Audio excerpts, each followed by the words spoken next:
What's the point of you doing what you are doing to me every day, 24 hours a day, 7 days a week? What's your rationale? It's been more than a decade since I had a transplant. What's your point? You have killed so many people, lalo na yung mga may sakit, nadadamay sila, and the businesses in this building because of what you're doing to me.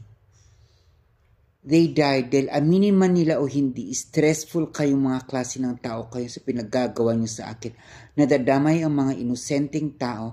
Innocent people are dying and are getting confused. Nagiging confused sila, nadadamay sila dahil sa kagagawan nyo.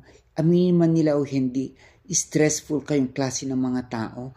Ayaw nilang maamin dahil inunahan yung nanira sa akin. Makonsensya naman kayo. Ilang dekada ninyo ako pinaggaganito. Ang daming taong nadamay, pati may sakit, wala kayong konsensya. Kahit na may sakit na malapit ng mamatay na pinupuntahan namin para gamutin, dinadamay nyo dahil sa propaganda nyo.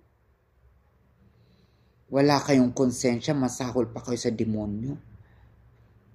Anong pinapatunayan nyo? Na tunay kayong lalaki? O na ano?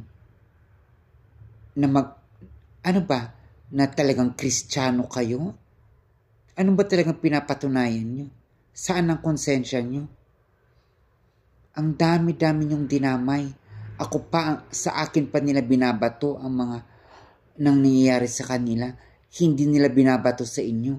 Aminin man nila o hindi, kayo ang may kagagawan yun.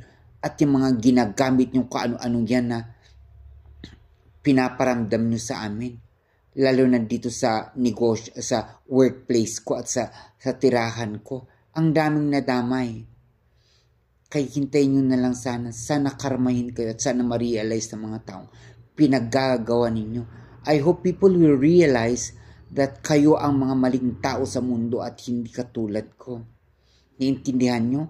Kahit anong pang blackmail nyo, magigising at magigising din ang mga tao sa kagagawa nyong lahat.